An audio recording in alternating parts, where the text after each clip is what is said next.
నమస్తే, welcome to ప్రజాప్రతినిధి news. Telangana రాష్ట్ర వ్యాప్త పిలుపులో భాగంగా సూర్యాపేట ఆర్టీసీ డిపోలో కార్మికులు నేడు సమ్మెకు దిగారు. ఉదయం నుంచి కార్మికులు విధులను బహిష్కరించి డిపో ఎదుట నిరసన చేపట్టారు. కార్మికుల సమ్మె ప్రభావంతో డిపోకు చెందిన మెజార్టీ బస్సులు బయటకు రాలేదు. దీంతో డిపో ఆవరణలో బస్సులు వరుసగా నిలిచిపోయాయి. ఆర్టీసీని ప్రభుత్వంలో పూర్తి స్థాయిలో విలీనం చేయాలని, వేతన సవరణ బకాయిలు వెంటనే చెల్లించాలని, అలాగే కార్మికుల ఇతర దీర్ఘకాలిక సమస్యలు పరిష్కరించాలని వారు నినదించారు.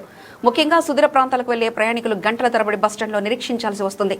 అధికారులు ప్రత్యామ్నాయంగా కొన్ని అద్దె బస్సులను నడుపుతున్నప్పటికీ అవి ప్రయాణికుల రద్దీకి ఏమాత్రం సరిపోవడం లేదు. ప్రభుత్వం వెంటనే స్పందించి తమ 32 డిమాండ్లను పరిష్కరించాలని, లేని పక్షంలో ఈ సమ్మెను మరింత ఉధృతం చేస్తామని ఆర్టీసీ జేఏసీ నాయకులు హెచ్చరించారు. డిపో వద్ద పోలీసులు ముందస్తు భద్రతా ఏర్పాట్లు చేపట్టారు. మీడియా మిత్రులకు నమస్కారము. రాష్ట్ర జేఏసీ పిలుపు మేరకు ఈరోజు మొదటి డ్యూటీ నుండి అందరూ సమ్మెలో పాల్గొనడం జరిగింది. నిన్న మా నాయకులను చర్చలకు పిలవడం జరిగింది. 5 గంటల నుంచి 10:30 దాకా జరిగింది. చర్చలో ఏమి తెలియలేదు. ఒక ఐపీఎస్ కమిటీ వేశారు. ఐపీఎస్ కమిటీలో 2 డిమాండ్స్ ఒప్పుకోలేదు వాళ్ళు. ఆర్టీసీ విలీనం డేట్ని, యూనియన్ పునరుద్ధరణని. మా డిమాండ్స్ ఆ రెండే మెయిన్. 32 డిమాండ్లలో 2 డిమాండ్లకే మెయిన్. దానికి ఒప్పుకోలేదు కాబట్టి చర్చలు విఫలమయ్యాయి. ఒకటే, మాకు 2001 పీఆర్సీ ఇవ్వాలి, 2020 పీఆర్సీ ఇవ్వాలి, ఏదైతే చేయాలి చాలా ఉన్నాయి.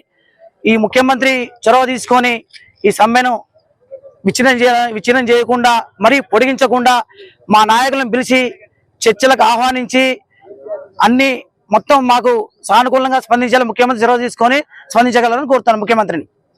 రాష్ట్ర కార్యదర్శి నిన్న జరిగిన సమ్మె విఫలం కావడంతో ఈరోజు మొత్తం రాష్ట్ర వ్యాప్తంగా ప్రత్యేకించి సూర్యాపేట డిపోలో కూడా మరి సమ్మెలో కార్మికులందరూ పాల్గొనడం జరుగుతూ ఉన్నది. ప్రధానంగా మరి ఆర్టీసీ కార్మికులకు 2020-2021 వేతన సవరణ చేయాల్సి ఉండే. 9 సంవత్సరాల నుండి ఆర్టీసీ కార్మికులకు వేతనాలు పెరగడం లేదు. అదేవిధంగా విపరీతంగా ప్రైవేట్ బస్సులు, అదేవిధంగా ఎలక్ట్రికల్ బస్సులు వచ్చి కార్మికులని మరి ప్రైవేట్ పరం అయ్యే పద్ధతిలో ఇవాళ ప్రభుత్వాలు వ్యవహరిస్తున్న తీరు ఇవాళ కార్మిక ఆర్టీసీ కుదలయ్యే పరిస్థితి ఏర్పడ్డది. మొత్తం ఆర్టీసీ మొత్తం ప్రైవేటీకరణ అయ్యే ప్రమాదం ఏర్పడ్డది. దీనివల్ల ప్రజలకు కూడా నష్టం జరుగుతుంది. ప్రైవేట్ పరం అయితే ఛార్జీలు పెరుగుతాయి, సౌకర్యాలు మెరుగుపడవు, ప్రజలు చాలా అవస్థలు ఏర్పడతారు. అదేవిధంగా ఉద్యోగులు, ఉపాధ్యాయులు అందరూ కూడా ఈ ప్రైవేటీకరణ వల్ల చాలా నష్టం జరుగుతుందని చెప్పేసి వాళ్ళ ఎలక్ట్రికల్ బస్సులు కూడా కార్పొరేట్ కంపెనీలకు అప్పచెప్తున్న పరిస్థితుల్లో వాళ్ళ ఆర్టీసీ మరి బస్సులు కొనుగోలు చేయాలి. ప్రభుత్వం కొనుగోలు చేసి ఆర్టీసీలకు ఇస్తే మరి ఆర్టీసీలో మరి ఉద్యోగాలు పెరుగుతాయి, వాళ్ళ కుటుంబాల జీవితాలు బాగుపడతాయని చెప్పేసి మేము ఈ సందర్భంగా కూడా డిమాండ్ చేస్తున్నాం. మరి డిమాండ్లో కూడా పెట్టడం జరిగింది. ఏదైతే యూనియన్ కార్యకలాపాలు 2019 తర్వాత ఆర్టీసీలో యూనియన్ల కార్యకలాపాలు లేవు. నిన్న లేబర్ కమిషన్ కానీ మరి మేనేజ్మెంట్తో చర్చలు కానీ ఇవన్నీ కూడా ఆర్టీసీ కార్మికులకు మరి యూనియన్ లేకపోతే చర్చలు ఎట్లా చేశారని చెప్పేసి ఇవాళ ఈ ప్రభుత్వాన్ని మేము అడగదలుచుకున్నాం. అందుకనే మీరు పేరుకు యూనియన్ లేవని చెప్తున్నాం, కానీ చట్టం మాత్రం యూనియన్లు ఉన్నాయని చెప్తున్నారు. నిన్న జరిగిన చర్చలే దీనికి నిదర్శనం. అందుకనే తక్షణమే కార్మికుల మరి యూనియన్ల అనుమతి ఇవ్వాలని చెప్పేసి ఈ సందర్భంగా మేము డిమాండ్ చేస్తా ఉన్నాం.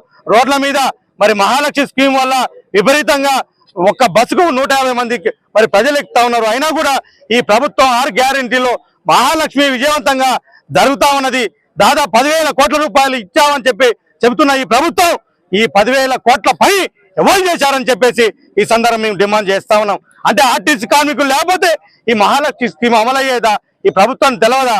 ఇవాళ మీ ప్రభుత్వం ఏర్పడిన 2 రోజులకే మరి మహాలక్ష్మి స్కీమ్ను ఆర్టీసీలో తీసుకొచ్చినాం, ఉచిత బస్సు ప్రయాణాన్ని తీసుకొచ్చినావు.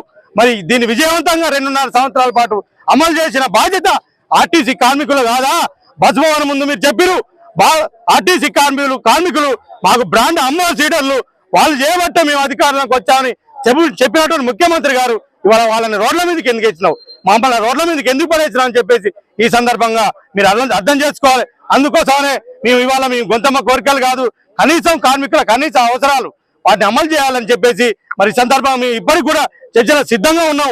మేము సమయపోవడానికి మాకు ఏనాడు కూడా మరి మేము అనుకోలేదు. మీరే మమ్మల్ని సమ్మెకు ఉసిగొల్పారు. తక్షణమే వీరిని సమ్మెను విరమించే పద్ధతుల్లో మీరు చర్చలకు వస్తే మా సమస్య పరిష్కరిస్తే మేము ఖచ్చితంగా మరి సమ్మెను విరమించడానికి అవకాశం మరి ప్రయత్నం చేస్తాం. మీరు కూడా ముందుకు రావాలని కూడా ఈ ప్రభుత్వానికి మేము విజ్ఞప్తి చేస్తాం.